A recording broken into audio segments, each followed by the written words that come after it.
बरसात का दिन है और अरवी के पत्ते हमें बहुत ही आसानी से मिल जाते हैं और इतनी कोमल कोमल पत्ते मिलती हैं ना। अभी के सीज़न में बड़े हो या छोटे, कोई भी बनाइए बहुत ही टेस्टी बनती है।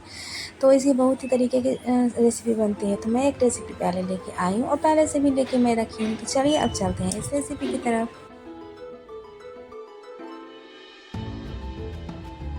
राम राम जी दोस्तों, कैसे हो आप लोग। मैं सुरभि ठाकुर स्वागत करती हूँ इस यूट्यूब चैनल पे। तो आज मैं अरबी की रेसिपी लेके आई हूँ और जो कि बहुत ही आसान रेसिपी है। इसे कोई भी अनजान आदमी जो किचन में कभी काम नहीं करते ना, वो भी इस रेसिपी को बना सकते हैं। तो चलते हैं इस रेसिपी में। तो क्या है ना कि अरबी के पत्ते हम लोग के यहाँ अभी बारिश के दिन बहुत ही आसानी से मिल जाती है। शहर या गाँव कहीं भी आसानी से मिल जाती है। तो पहले मैंने दोनों साइड से देख लिया है कि इसमें कीड़े लगे हैं या नहीं लगे। एक दो कीड़े लगे हुए थे तो मैंने उसे हटा दिया है और अच्छे तरीके से धो लिया है। फिर क्या करेंगे, उसके बीच की जो गांठें होती है ना, उसे काटेंगे और उसे इस तरह से खींचेंगे जो उसकी रेशा उसमें साथ में निकल जाता है। ऐसे ही करके हम सारे पत्तों को ऐसे ही साफ़ कर लेंगे। फिर करेंगे हम उसे साइड और फिर इसमें मसाले लगाने की हम तैयारी करते हैं। तो फिर उसमें लेंगे हम बेसन। तो बेसन मैंने 3 साढ़े 3 चम्मच के लगभग मैंने लिया है। तो मैं यहाँ पे चम्मच से नहीं नाप रही हूँ, लेकिन अंदाज़ा में उतना ही। तो आपके पास कम या ज़्यादा हो उसी हिसाब से आप बेसन का यूज करें। तो अगर आपके पास बेसन नहीं है तो गेहूँ का आटा का भी यूज कर सकते हो, चावल के आटा का भी यूज कर सकते हो। बस थोड़ा सा टेस्ट में चेंजिंग आ जाता है। आप जिस चीज़ का आटा यूज करोगे थोड़ा सा उसका टेस्ट आता है। बाकी सारे सब्ज़ी एक ही अच्छे ही लगते हैं। तो उसके बाद हम डालेंगे इसमें लाल मिर्च पाउडर, फिर धनिया पाउडर तो और हल्दी पाउडर 1 चम्मच से थोड़ा कम। तो वो दोनों मैंने 1-1 चम्मच डाल के रखी हुई थी।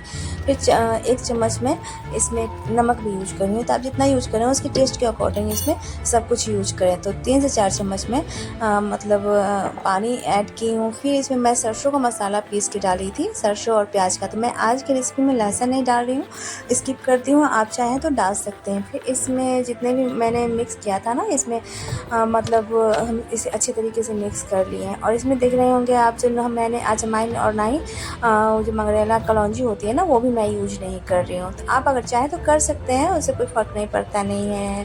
तो पत्ते मेरे पास बड़े बड़े थे, तो कुछ छोटे पत्ते थे, कुछ बड़े पत्ते थे। और ये नहीं फ़र्क पड़ता है कि कई बड़े हैं तो अच्छे नहीं बनेंगे, बस ताज़ा पत्ते होने चाहिए। तो सब में मैंने जो लेप बना के रखी थी ना, उसमें लगा लगा के मैं जो बड़े पत्ते पहले डाल के उसमें पूरे में बेसन वो लेप लगा दी हूँ। फिर सारे पत्तों में लगा लगा के फिर उसके ऊपर सब में डाल के फिर पतले पतले आकार में हम इसे नीचे की तरफ से इसे हम फोल्ड करेंगे गोलाई गोलाई में। देख रहे हैं ऐसे ही। तो फिर इसे हम दबा के फिर साइड करते हैं। फिर दूसरा भी मैं आपको ऐसे ही करके दिखा देती हूँ। तो उसी हिसाब से ये थोड़े छोटे पत्ते थे, तो इसमें मैंने ऐसे ही पत्तों पे पत्तों डाल के लेप लगा दिया और ऐसे ही करके मैंने इसे भी तैयार कर लिया है। मेरी ये भी बनके हो गई है तैयार। तो इसे भी मैं धीरे धीरे धीरे देख रहे हैं, थोड़ा सा कसी होनी चाहिए बस। तो मेरे 3 बनी थी मेरे पास जितनी थी। तो फिर मैं इसे हरे पत्तों का ही काट काट के साइड में जितने बड़े बड़े मुझे बनानी है उतना मैं डाल ली हूँ। तो मैं एक रेसिपी पहले से भी डाल चुकी हूँ, जो मैंने अरबी के पत्तों को ऐसे ही सेम तरीके से बना के और उसे उबाल लिया था, मैंने स्टीम कर दिया था। उसकी रेसिपी अगर आपको देखनी होगी तो मैं डिस्क्रिप्शन बॉक्स में डाल दूँगी। तो इसकी ऐसे बहुत सारी रेसिपी बहुत सारे तरीक़ों से बनाई जाती है। मैं धीरे धीरे सबको डालती रहूँगी, बस आप मेरे चैनल पर बने रहिए और देखते रहिए। तो चलिए, मैंने छोटे छोटे टुकड़ों में सारे को काट लिया है। और आप मेरे चैनल पे अगर नए हैं तो मेरे चैनल को ज़रूर सब्सक्राइब कर दीजिएगा। अगर पुराने हैं तो लाइक और कमेंट भी कर दीजिएगा और शेयर भी करना नहीं भूलिएगा अपने दोस्तों अपने रिश्तेदारों के साथ। तो देखिए, मैंने सारे पत्तों को ऐसे ही छोटे छोटे टुकड़ों में काट लिया है। तो अब मैं एक बड़ा सा फैला हुआ बर्तन लूँगी। ऐसे कढ़ाई में भी आप बना सकते हैं, कोई दिक्कत नहीं है। तो मैं ली हूँ क्योंकि जल्दी जल्दी मुझे बनानी थी। तो मैं ऐसे ही बड़ा बर्तन फैला हुआ बर्तन ली हूँ। उसमें मैंने 2 बड़े चम्मच लगभग तेल धुआंधार गरम कर लिया था। उसके बाद चूल्हे को थोड़ा सा मीडियम लो कर दी हूँ। तेल को गरम की थी हाई आंच पे और उसके बाद मीडियम लो कर दी थी। फिर मैं सबको थोड़ा सा इस हिसाब से रखना है जिससे पत्ते इसके उभरे नहीं, जो खुलते हैं ना वो खुले नहीं। तो सारे पत्तों को मैं रख दी हूँ। बस 2 से 3 मिनट में ऐसे ही करके छोड़ूंगी। अभी भी मेरा मीडियम लो आंच ही है। थोड़ी देर के बाद मैं इसे पलटूंगी। जैसे ये पलट लूँगी ना तब मैं चूल्हे को तेज़ कर दूँगी। अभी मैं मीडियम लो आंच पे ही रखी रहूँगी क्योंकि सारे फिर जलने लगते हैं ना। तो फिर 2 मिनट के बाद मैं इसे चला ली हूँ।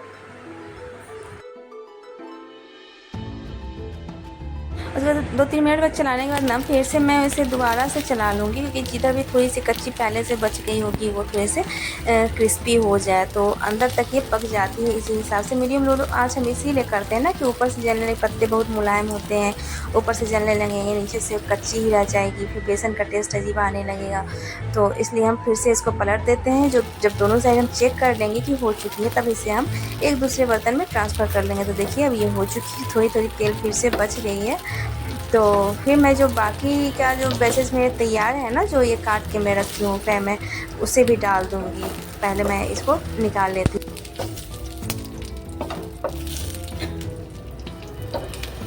तो देखिए सारी निकल गए। अब मैं क्या करूँगी ना, इसी तेल में मैं पहले वाले जो दूसरी बैचेज है मेरी मैं डालूँगी। मुझे ज़रूरत अगर पड़ेगी तो मैं तेल डालूँगी, नहीं ज़रूरत पड़ेगी तो इसी में उलट के मैं डाल दूँगी, कि ऑलरेडी मेरी तेल पूरे में कोर हो चुकी है अच्छे तरीके से। तो मैं ज़्यादा तेल का इसमें यूज नहीं करूँगी। जब तक मैं मेरी बन रही ना तब तक मैं इसके मसालों का यूज कर लेती हूँ। तो मैं एक प्याज ली हूँ और इसकी आँख जो बीच वाली होती है ना उससे मैं निकाल ली हूँ, और इसे क्या कहते हैं बारीक जो है सो काट लूँगी। ना ज़्यादा बहुत ज़्यादा पतला भी नहीं और बहुत ज़्यादा मोटा भी नहीं, जैसे नॉर्मल साइज़ होती है ना उसी हिसाब से मैं इसे काट लूँगी। तो इस मसालों को मैं यूज करूँगी आगे, जो मैं आपको दिखाऊँगी।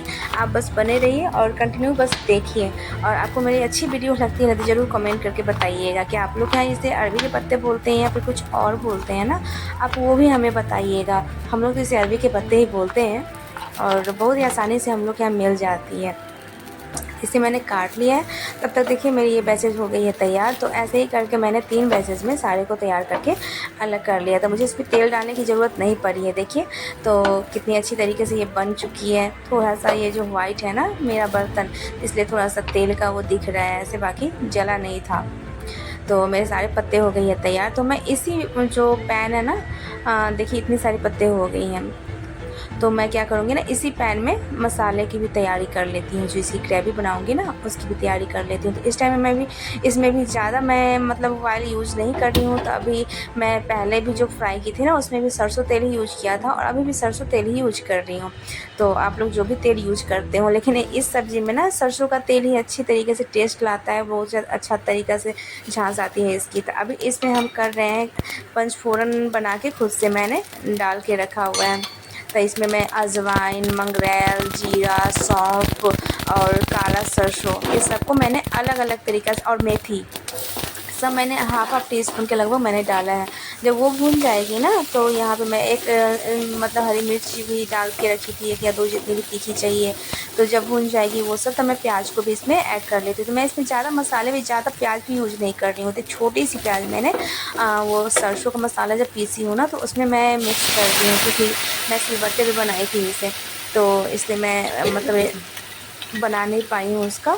तो इसमें मैं और कुछ नहीं, बस छोटा सा प्याज और 1.5 चम्मच के मैंने सरसों को पीस के रखा हुआ है। तो सब कुछ मेरी जब भून गई थी, गोल्डन ब्राउन प्याज हो गई थी, तो मैं इसमें मसाला यूज कर रही हूँ। और थोड़ा देर बस 1 से 1.5 मिनट में मैं इसे मतलब भूनूंगी, जिससे पानी इसका जो है ना थोड़ा सा गाढ़ा हो जाए। उसके बाद फिर मैं और मसाले भी इसमें ऐड करूँगी, जिसमें मैं दिखाती हूँ। तो पहले मैं इसमें डाल रही हूँ 1 चम्मच के लगभग, मतलब क्या कहते हैं उसे, लाल मिर्च, फिर 1 चम्मच हल्दी और 1 चम्मच से थोड़ा सा कम धनिया पाउडर। और ये ध्यान देना है हमें कि मैंने पहले भी जो मसाले तैयार करके रखी थी ना और उसमें सारे कुछ ऐड किया था, इसीलिए हम इसमें भी उसी हिसाब से सब कुछ ऐड करेंगे। तो ग्रेवी के हिसाब से ही हम सारे मसाले यूज कर रहे हैं, क्योंकि हमें सब्ज़ी में इसलिए टेस्ट नहीं देना, क्योंकि सब्ज़ी में ऑलरेडी पहले से सब कुछ डाला हुआ है। तो नमक भी मैं डाल दी हूँ टेस्ट के अकॉर्डिंग। और जो मेरे बर्तन में सरसों की मसाला लगी हुई थी ना, थोड़ा सा 1.5-2 चम्मच का मैंने पानी उसमें ऐड करके फिर मसालों में ऐड कर दी हूँ। इससे अच्छा भी है ना कि सारे मसाले जो हम भून रहे हैं ना उसमें भी थोड़ा सा टाइम मिल जाएगा उसे भूनने का और वो भुनने में। तो ऐसे ही करके हम मसाले को भूनते रहेंगे 3 से 4 मिनट पानी, जब तक इसका मतलब पूरा अच्छे तरीके से मसाला ना भुने ना तब तक इसका टेस्ट अच्छा नहीं आता। और सरसों में तो खासकर इसके मसाले अच्छे तरीके से भुननी चाहिए।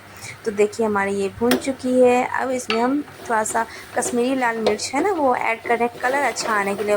बस ये पूरी तरह से ऑप्शनल है, आप डालना चाहें तो डालें, नहीं तो नहीं डालें, इससे कोई टेस्ट का ये फ़र्क नहीं पड़ता है। तो हम इसमें कश्मीरी लाल मिर्च कलर आने के लिए बस डालें, जिससे कलर अच्छा दिखे। तो इसे हम डालते हुए फिर इसे भी हम भूनते रहेंगे। और सरसों में यही है कि थोड़ा भी अगर टेस्ट नहीं भुना अच्छे तरीके से ना, तो उसका टेस्ट थोड़ा सा कड़ापन आ जाती है, जो कड़वापन। तो ये मेरी भुन चुकी है, जैसा कि आप देख रहे होंगे बर्तन मेरी छोड़ रही थी ये। तो मैं इसमें पानी ऐड कर रही हूँ। तो अभी और भी मैं पानी यूज करूँगी, अभी इतने कम पानी से काम नहीं चलेगा मेरा, मैं और भी रखूँगी। तो इसे भी मैं अच्छे तरीके से मिला ली हूँ। तो इस कटोरी से मैंने 1.5 कटोरी के लगभग पानी मैं इसमें यूज कर चुकी हूँ। आगे मुझे ज़रूरत पड़ेगी तो 1 से 1.5 चम्मच मैं पानी यूज करूँगी, बाकी अगर नहीं ज़रूरत पड़ी तो मैं नहीं करूँगी। तो चलिए और इसे हम अच्छी तरीके से खौलाएँगे। तो अभी आप ढकना चाहें तो ढकते, नहीं ढकना चाहे तो नहीं ढके। तो देखिए 1 से 1.5 चम्मच मैंने पानी यूज करके रखा है। तो इसे हम खौलने के लिए रख देंगे 5 से 7 मिनट के लिए, जब तक ये पूरे अच्छे तरीके से न खौल जाए। तो ये जब खौल जाएगी तो फिर इसमें हम आगे कुछ और काम करेंगे। तो मैं इसमें ग्रेवी पतली मतलब और चाहिए थी, क्योंकि जो होती है ना जो मैंने बना के रखा है अरबी के पत्ते को, तो उसमें रस जो है सो ज़्यादा सोखती है। तो इसलिए मैंने पानी थोड़ा सा और ऐड कर लिया था। देखिए मेरी कितनी अच्छी तरीके से ग्रेवी वो बन चुकी है और खौल चुकी है। तो मैं इसे बस 2-3 मिनट और खौलने देती हूँ। और उसमें जब मैंने अरबी के पत्तों को फ्राई करके रखा है ना, फिर इसमें ही ऐड कर दूँगी। और उसके डालने के बाद बस 5 मिनट के लिए छोड़ना है। तो देखिए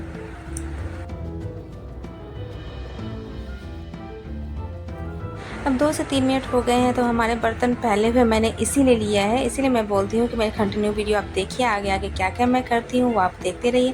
तो मैंने इसीलिए बड़ा बर्तन, फैला हुआ बर्तन यूज़ किया है कि मैं इसे फैला के ही सारे को रखूँगी। नहीं तो ज़्यादा चलाने से क्या होता है ना कि अरबी के पत्ते पूरे टूटने लगते हैं, पूरे पत्ते अलग अलग हो जाएंगे। तो फिर हमें पता ही नहीं चलेगा, उसका टेस्ट भी पता नहीं चलेगा। ऐसे करने पर पूरे बची रह जाती है, टूटेगी थोड़ी भी नहीं। तो हम ऐसे ही सबको डाल देंगे और बस 2 से 3 मिनट के लिए हम इसे ढक के छोड़ेंगे खौलता हुआ। और उसके बाद हम इसे चलाना ज़्यादा नहीं है। उसके बाद फिर हम चूल्हे को बंद कर देंगे, फिर दिखाती हूँ मैं आगे। और बस कंटिन्यू आप बने रहिए। अगर मेरी रेसिपी सच में पसंद आती है आपको ना, तो आप मुझे कमेंट करके ज़रूर बताइएगा। और प्लीज़ सब्सक्राइब भी कर दीजिएगा, जिससे आपको आगे भी मेरी नोटिफिकेशन मिलती रहेगी। बेल आइकन दबा दीजिएगा और कमेंट करके बताइएगा। तो फिर मेरी 2 से 3 मिनट हो गई है। अब मेरी अरबी के पत्ते हो गई है तैयार। अभी आपको ग्रेवी ज़्यादा लग रही होगी, लेकिन जब ये ठंडी हो जाएगी ना, तो ये ज़्यादा मतलब मुझे थोड़ा सा यूज करना था, चावल में खाना था। इसकी ग्रेवी बहुत ही अच्छी लगती है चावल में, बस दाल का ज़रूरत भी नहीं पड़ता है। और मैं चूल्हे को ऑफ कर देती हूँ। तो ऐसे करने पे अभी देखिए खौल गई अच्छे तरीके से। अब मैं चूल्हे को ऑफ कर दूँगी। तो पहले मैं दिखा देती हूँ इसका जो कितनी अच्छी लग रही है। अब मैं कर दी। 5 मिनट में ऐसे ही छोड़ दूँगी इसे रेस्ट पे, फिर मैं दूसरे बर्तन में आपको सर्व करके दिखाऊंगी। तो अगर आपको मेरी पसंद आएगी, पूरी कंटिन्यू वीडियो देखने के लिए आपको थैंक यू फॉर वाचिंग। और मैं हर रोज़ एक नया रेसिपी लेके आती हूँ, तो आप ज़रूर देखिएगा।